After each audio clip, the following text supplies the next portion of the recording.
Friends, கிட்டத்தட்ட Israel போர்ல 72 மணி நேரத்துல 10க்கும் மேற்பட்ட F-35 அடிச்சு காலி பண்ணி அப்படிங்கிற ஒரு ரிப்போர்ட்டுக்கும் வெளியில வந்திருக்கு. மட்டும் இல்லாம காசாவில் இப்போ உள்ள அப்டேட் என்ன அப்படிங்கிறது இந்த வீடியோல பார்க்கலாம். வாங்க ஃப்ரெண்ட்ஸ், வீடியோக்குள்ள போகலாம்.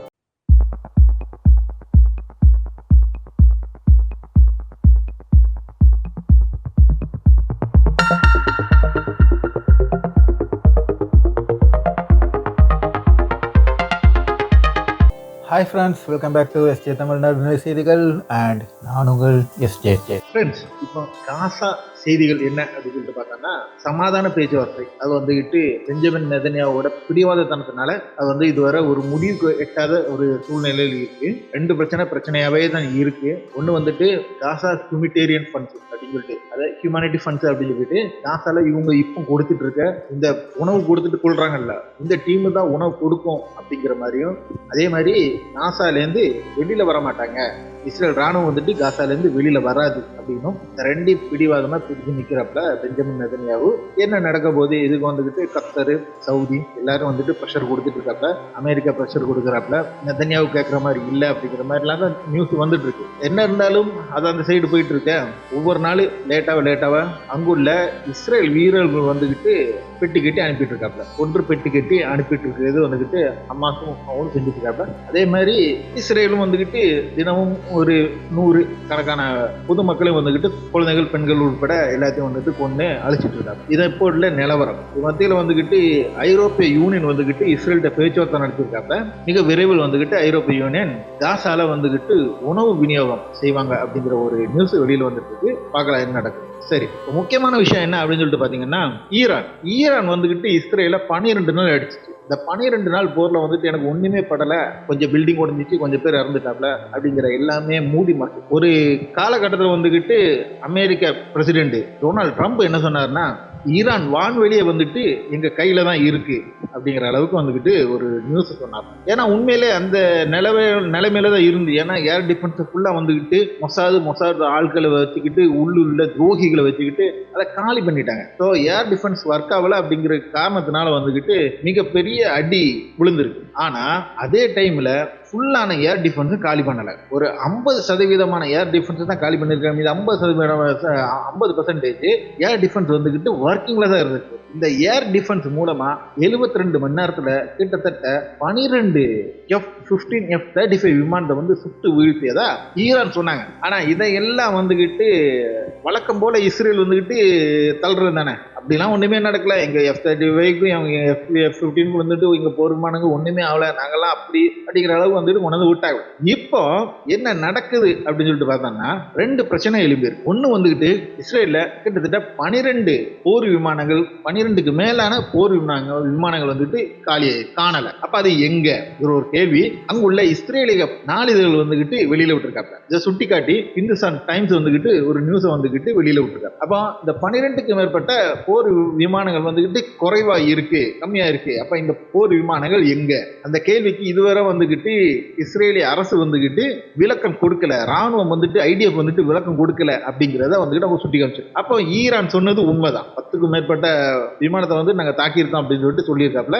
இந்த இதுல முக்கியமான விஷயம் என்ன வருது அப்படின்னு சொல்லிட்டாங்கன்னா, 10க்கும் மேற்பட்ட விமானத்துல வந்துகிட்டு ஒரு விமானத்தை ஈரான்ல வந்துகிட்டு இஸ்ரேல் தரை இறக்க வேண்டிய ஒரு சூழ்நிலை ஏற்பட்டிருக்கு அப்படிங்கிற அந்த நியூஸ்ல. அது ஏன் அப்படின்னு சொல்லிட்டு பாத்தீங்கன்னா, எரிபொருள் பிரச்சனை காரணமாக டேங்க் ஃபுல்லா இருந்துச்சு.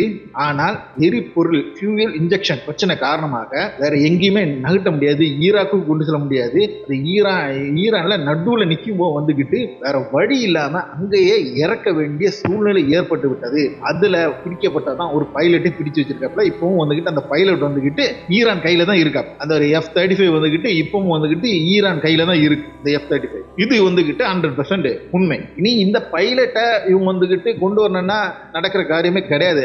ஏன்னா மற்ற போர், இப்போ ரஷ்யா உக்ரைன் போர்ல எல்லாம் பாத்தீங்கன்னா அந்த கரைக்கு இந்த கரைக்கும் வந்துகிட்டு வீரர்கள் வந்துகிட்டு பிடிச்சிட்டு போயிருப்பாங்க. ஸோ வந்து ஸ்வாப் பண்ணுவாங்க, அவங்களுக்கு கொடுத்து இவங்களுக்கு வந்துட்டு எடுக்கிற வந்து ஸ்வாப் பண்றது. இவ வந்துகிட்டு ஹமாஸ் கிட்டே அவங்களோட பிணையகைதிகளை வந்துகிட்டு வாங்கும்போது வந்துகிட்டு இஸ்ரேல் பிடிச்சிட்டு போன பாலஸ்தீனோட மக்களை வந்துகிட்டு ஸ்வாப் பண்றாங்களா அந்த மாதிரி. ஆனா ஈரானுக்கு ஸ்வாப் பண்றதுக்கு ஒண்ணுமே இல்லை. என்ன பண்ணுவாங்க, அது பெரிய $1 பில்லியன் கொஸ்டினா இருக்கு. ஏன்னா ஏன்னா இவன் போய் அங்கே போய் நிலத்தடி இதில் வந்துக்கிட்டு சண்டை போடல, அங்கே பிடிச்சி வைக்கிறதுக்கு சோல்ஜர்ஸ். அதனால இது வந்துட்டு ஒன்று மாட்டி நிற்கும். இது ஒரு பெரிய பிரச்சனையாக ஒன்று இஸ்ரேலுக்கு இருக்கு. உயிரோட ஒரு பைலட் வந்துட்டு F-35 பைலட் வந்துக்கிட்டு அங்கே வந்துக்கிட்டு இருக்காப்ப, ஈரான் வந்து சரி பிடிச்சி வச்சிருக்காப்ப. அது ஒன்று. இன்னொரு பிரச்சனை என்ன அப்படின்னு சொல்லிட்டு பார்த்தீங்கன்னா, அமெரிக்காவோட B-2 ஸ்டெல்த் பாம்பர் அப்படிங்கிற இந்த விமானம், அதாவது கல்லுடிக்க வந்துச்சு இல்ல, ஈரானோட அணு நிலையங்களை வந்துகிட்டு தாக்க வந்த இந்த பாம்பர் விமானம் இருக்குல்ல, இதுலயும் ஒன்ன காணவில்லை அப்படிங்கிற ஒரு நியூஸை வந்துகிட்டு அமெரிக்காவில் உள்ள செனட்ல உள்ள ஒரு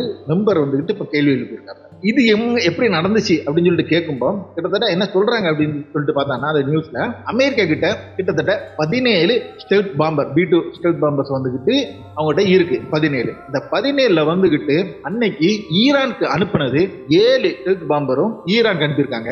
ஈரானுக்கு ஏமாத்துறதுக்காக வடி திரிச்சு விட்ட 2 ஸ்டெல்த் பாம்பர் அப்படின்னு சொல்லிட்டு கிட்டத்தட்ட 9 ஸ்டெல்த் பாம்பர்ஸ் வந்துகிட்டு அமெரிக்கால இருந்து புறப்பட்டு இந்த இதை முடிச்சுட்டு ஃபைனல் ஆகி ரிட்டர்னா 33 மணி நேரத்துல போய் சேர்ந்திருக்கு. இந்த 9 ஸ்டெல்த் பாம்பர்ல 7 ஸ்டெல்த் பாம்பருக்கு கிட்டத்தட்ட ஒரு 140க்கு மேற்பட்ட F-35 விமானங்கள் வந்துகிட்டு வந்திருக்கு.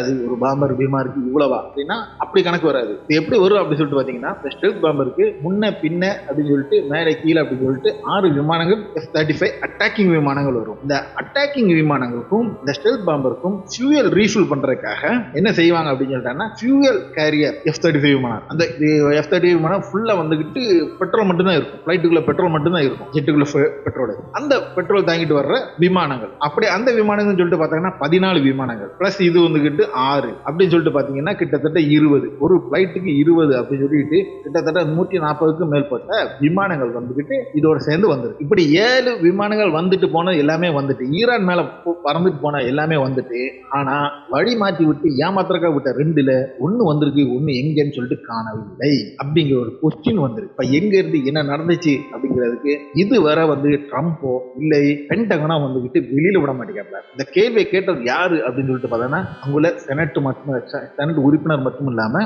முன்னாள் ஏர்ஃபோர்ஸ் கமாண்டர் வந்துகிட்டு கேட்டிருக்காங்க. அமெரிக்காவோட முன்னாள் ஏர்ஃபோர்ஸ் கமாண்டர் வந்துட்டு இந்த கேள்வியை எழுப்பியிருக்காங்க. இதுவரை வந்துகிட்டு அமெரிக்க அரசு வந்துகிட்டு வெளிவிடவில்லை. அப்போ கிட்டத்தட்ட கல் உடைக்கிற வந்துகிட்டு எவ்வளவு வந்திருக்கு பார்த்திருக்கீங்க பாத்தீங்களா? 7 ஸ்டெல்த்